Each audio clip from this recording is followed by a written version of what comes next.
Hola, bienvenidos a un nuevo video donde presentaremos un tema muy importante que es la incidencia y los factores de riesgos en la diabetes gestacional.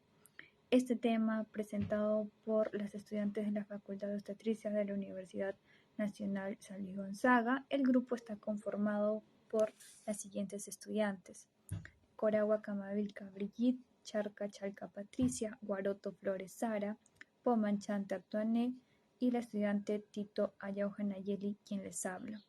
La docente a cargo es la doctora García Gon Francisca Marta, a cargo pues de la asignatura de Fisiopatología aplicada a la obstetricia.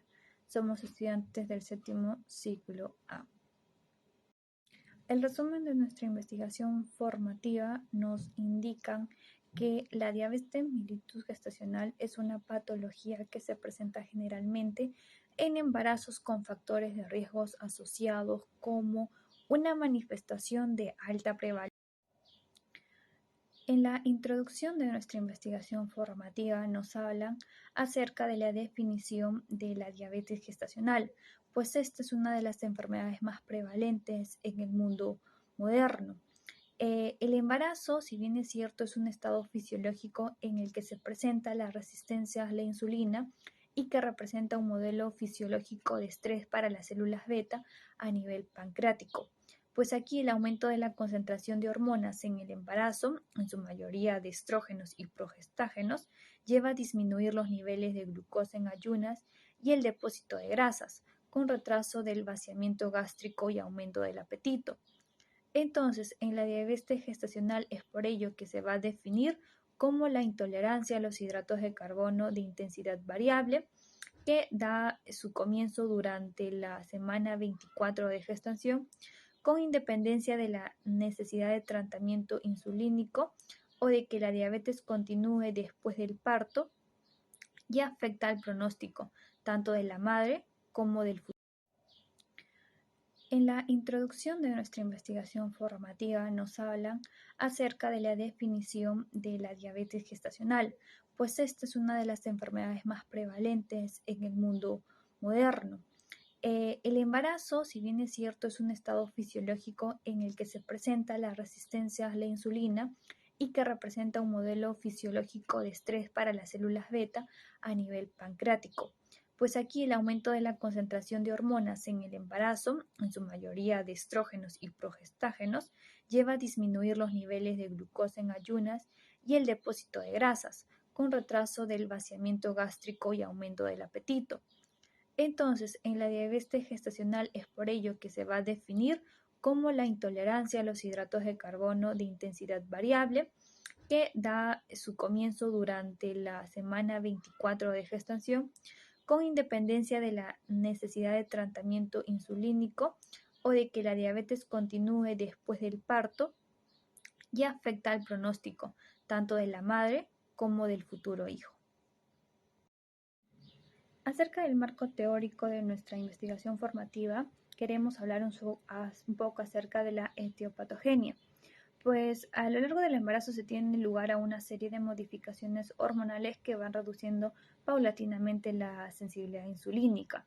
Y es a partir de la 7ª semana en la que comienza la elevación de la hormona lactógeno placentaria y cortisol materno. Y comienza aquí pues el aumento a la resistencia insulínica, que llega a su máxima expresión en el tercer trimestre.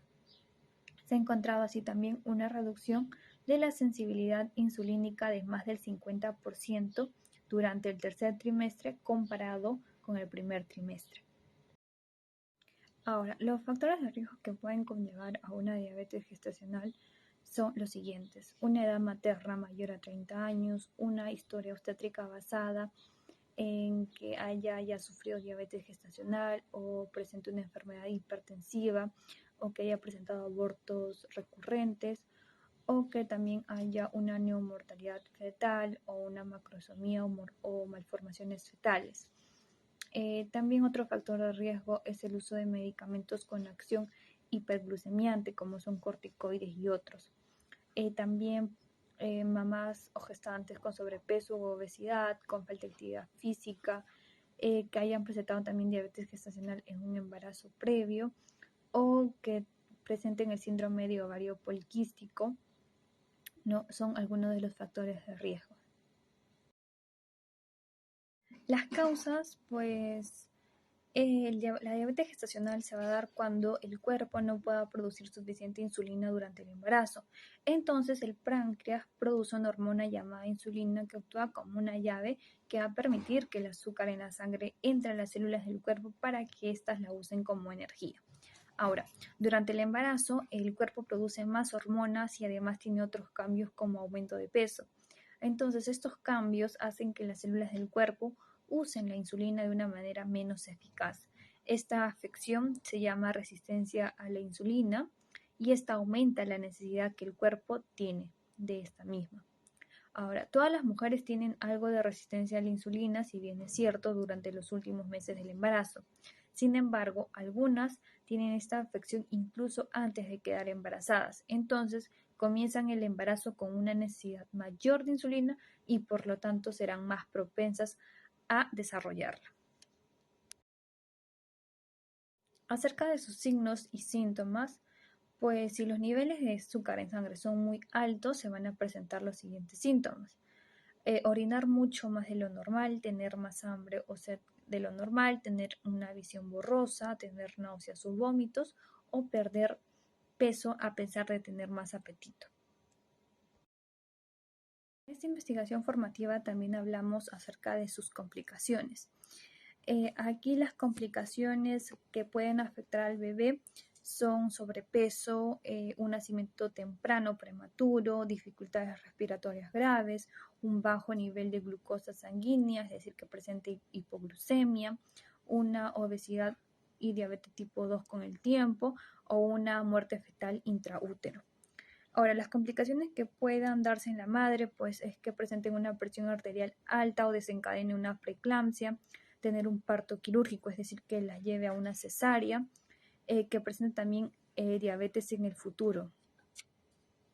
Acerca de la metodología de la investigación formativa, pues se realizó mediante un estudio observacional retroprospectivo concebido en dos etapas. La primera, que se destina a describir los principales aspectos sociodemográficos y clínicos epidemiológicos relacionados con la diabetes mellitus gestacional, y una fase analítica destinada pues a identificar los principales factores de riesgos asociados a las gestantes.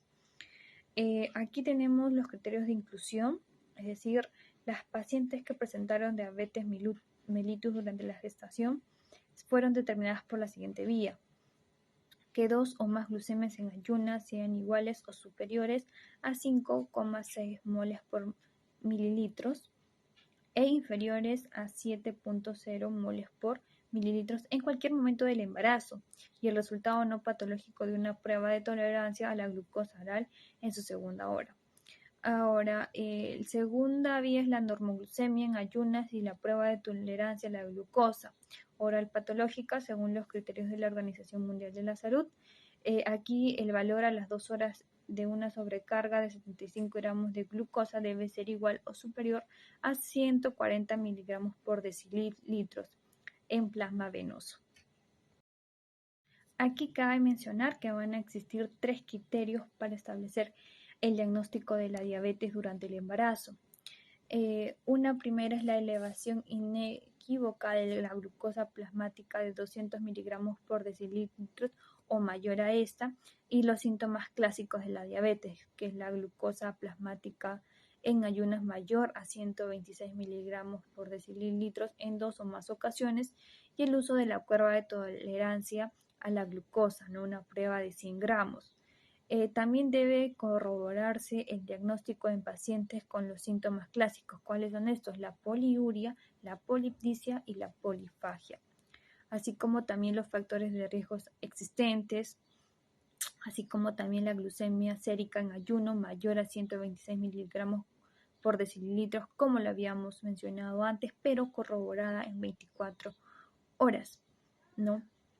Aquí el tamizaje universal va a ser detectar de manera temprana la diabetes no reconocida previamente. e iniciar tratamiento y seguimiento de igual manera como se realiza en la diabetes previa al embarazo. Aquí cabe mencionar que el tamizaje debe realizar en la primera visita de control del embarazo mediante la glucemia basal o la glucemia casual para la valoración inmediata y así detectar la diabetes pregestacional si esta visita fuera antes de la semana 24 de gestación. En la discusión de nuestra investigación formativa, pues nos indican que varias literaturas exponen que factores como el origen étnico, la hipoxemia neonatal y los niños grandes para la edad gestacional parecen jugar un papel importantísimo en el desarrollo de la hipoglucemia neonatal. En los últimos años han quedado demostrados el beneficio de la identificación y del tratamiento intensivo de la diabetes mellitus gestacional en la morbilidad fetal. Aquí en las gestantes diabéticas el control glucémico deficiente se acompaña de repercusiones en el feto en función de la etapa de la gestación. La hiperglucemia materna no es la única responsable de la macrosomía, pues pueden influir otros factores como la edad, la paridad, la obesidad, la exagerada ganancia de peso durante el embarazo o la estatura materna como determinantes de un mayor crecimiento fetal. Los resultados de nuestra investigación formativa fueron las siguientes. La prevalencia de diabetes en el 2020 fue del 4,5% con tendencia a incrementarse, según los datos de la ENDES. De 168 hospitales, 82 tenían menos de 100 casos registrados en 3 años y 34 tenían menos de 20 casos registrados. Uno de los factores de riesgos importantes relacionados a la diabetes viene a ser la obesidad, que muestra una tendencia al incremento según datos de ENDES. También se demostró que mayormente incidieron en la presencia de la diabetes mellitus gestacional en las pacientes con antecedentes de diabetes gestacional en embarazos previos, aquellas gestantes con antecedentes familiares de diabetes mellitus, sobre todo las de primer grado de consanguinidad, y el sobrepeso o la obesidad materna también fueron otros de los principales factores de riesgo que inciden. Finalmente, en las conclusiones tenemos que nuestra investigación dio prioridad analítica a la situación de la diabetes mellitus gestacional y ofrece pistas relacionadas con la idea de que a pesar de la normatividad en el seguimiento obstétrico y la correcta alimentación de las embarazadas, existen gestantes con factores de riesgo con estado nutricional deficiente en edad avanzada o con antecedentes familiares de diabetes y enfermedad hipertensiva gestacional, pues que provocan la mayor incidencia de esta y hacen que constituyan un problema serio de salud. La atención de la gestante, por ello, debe hacerse de manera integral y debe realizarse este diagnóstico de manera oportuna para así poder brindar a la paciente un tratamiento adecuado con la finalidad de disminuir las complicaciones materno-fetales. Muchas gracias por su atención.